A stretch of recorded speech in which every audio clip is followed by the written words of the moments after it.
Hi, I'm Vera and this is my trusted tent. It's a HILLEBERG 3 GT and we've been using it regularly for over a decade. In fact, it's become our mobile summer residence. Yes, in fact it has, and we've become very fond of it. But it served its duty and it's time it gets replaced. So I'm Slow Spaghetti, and in this video we're going to explain why we chose a HILLEBERG, what experiences we've had with it, and why we think this is the best tent on the market.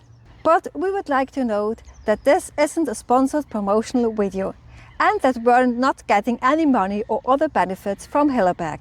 Our conclusions are based solely on personal experience. Of which we have loads, because this tent has been tried and tested in all sorts of extremes, from weeks under a blazing Mediterranean sun to days on end of rain in Scandinavia to frosty alpine nights and multiple storms. It even survived a massive branch falling on it in a hefty downburst.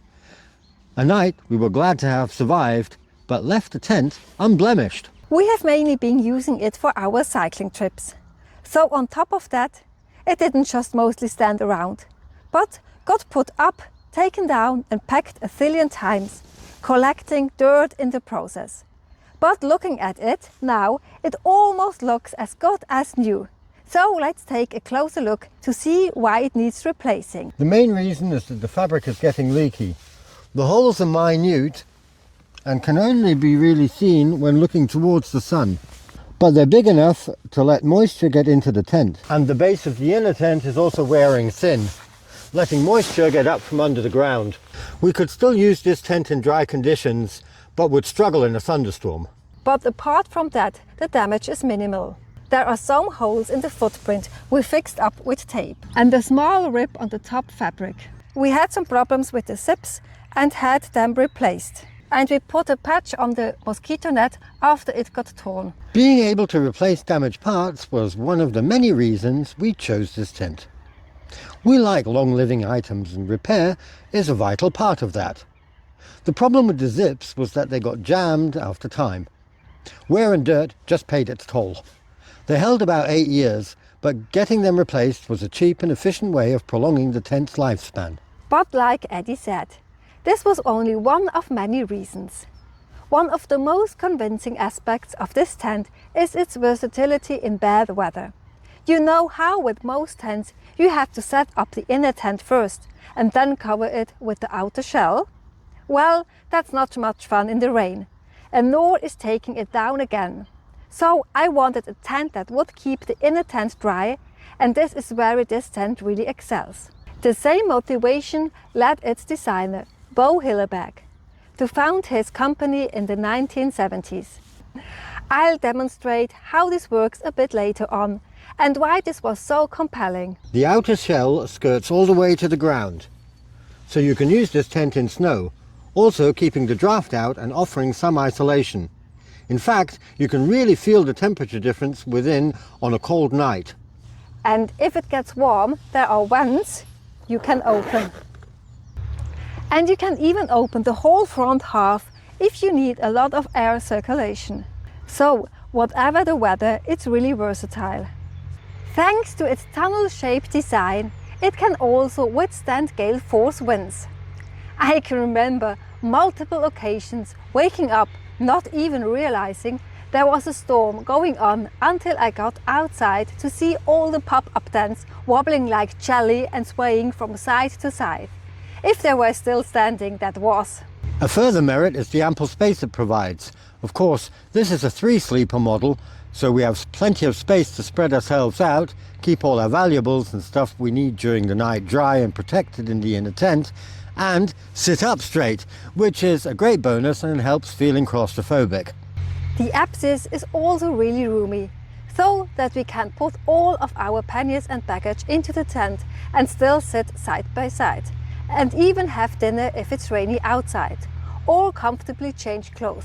It's like having a small 2-room apartment. Another thing that appeals to us is how the company is led.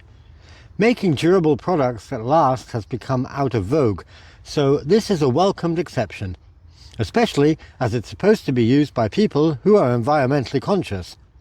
It is manufactured in Estonia, so that's a guarantee that it wasn't made in a sweatshop.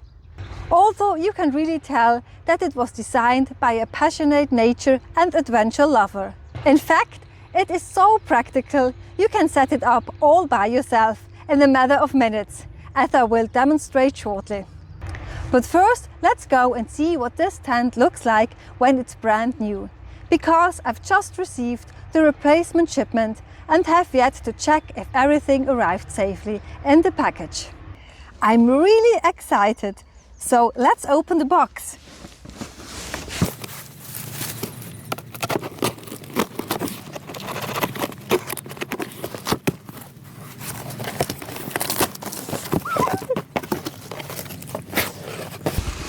Okay, there's my Nalo 3 GT, and it was controlled by Victoria Andreeva, I don't know how to pronounce, and there is it.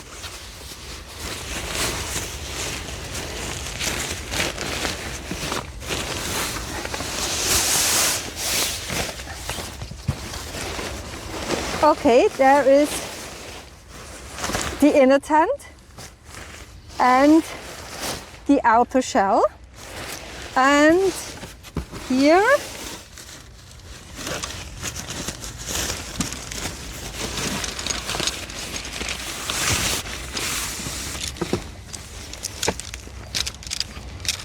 there are the poles, or hantering avstänger in Swedish. And there are the packs. Yes, it's all there, so let's get started. A footprint isn't part of the delivery, so you have to order that at extra charge. You can see how the old tent is bleached. The difference in color is striking. Attaching the footprint is really easy. All you have to do is put these things in the rings. Like that.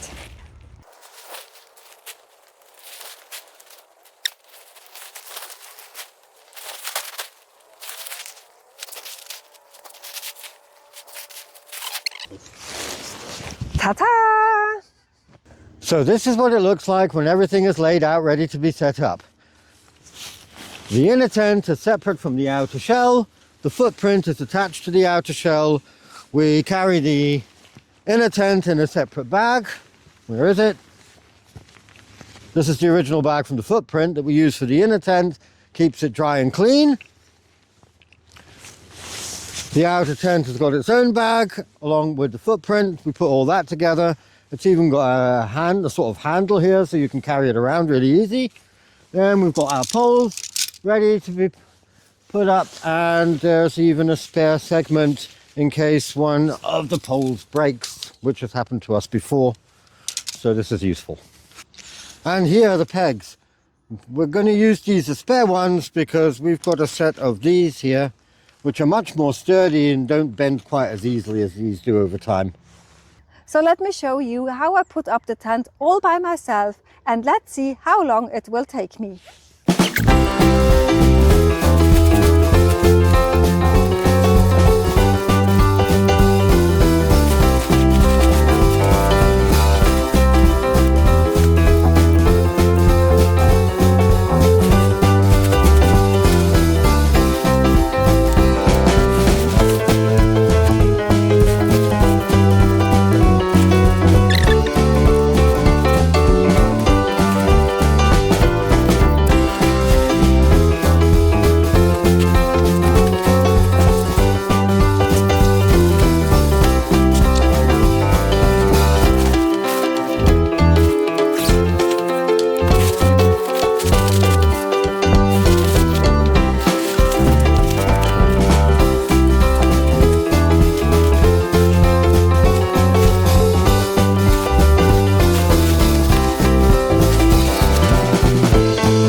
just took me about 10 minutes.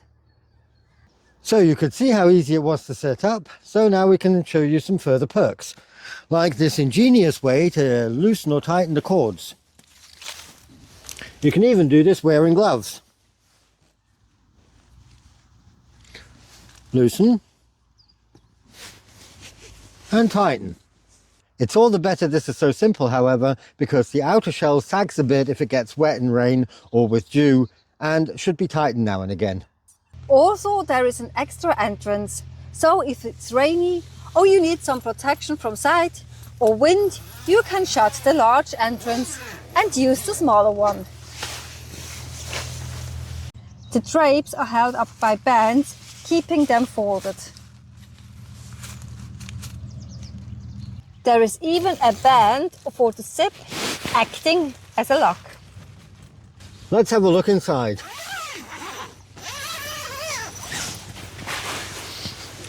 It certainly smells a lot different than the stench I'm used to. The seam with the bands continues in the inner tent. The front cover is divided into 2 layers, and you can simply fold this one up and pull the rubber band across, and it attaches like so and keeps everything nice and clean and tidy.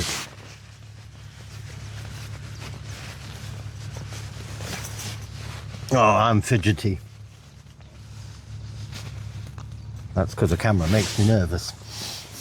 And there are 2 large pouches on either side to put your stuff in. You can see everything is simple and practical. The only thing that is missing is a washing line. There is one in the inner tent, but when it gets heavy, things sort to slide to the middle. But that is such a minor complaint that it wouldn't really be worth mentioning. Well, I guess we need at least something to complain about. But apart from that, there are really just 2 main drawbacks. The first one is the weight and volume. If you're hiking alone, this tent will of course be much too large and heavy for you. And also if you're lightweight backpacking with a gravel bike. HILLEBERG does offer smaller and lighter versions, but for us, traveling in a more traditional style with panniers and never in a rush, this is fine. Another drawback is that it takes up quite some space on the ground. So it can be difficult to find a spot large enough when camping in the wild. On the other hand, the dark green is a perfect camouflage, and especially after dusk, it blends in very well with green surroundings and almost vanishes out of sight completely. HILLEBERG offers 3 different colors, a tanned beige to camouflage in the desert, and a red one to achieve the opposite, standing out, which is a good idea in alpine and snowy conditions, as you can be easily spotted from above in an emergency situation. So it's good to know what you mainly need this tent for, so you can choose a suitable color. All in all, this is the perfect tent for us. But it does come at a price. If all you want is to go camping 1 weekend a year in fair weather or to an open air festival, you can go along with a cheap pop-up tent. A HILLEBERG is tagged at about €1,000, depending on what country you are in. So it's an investment.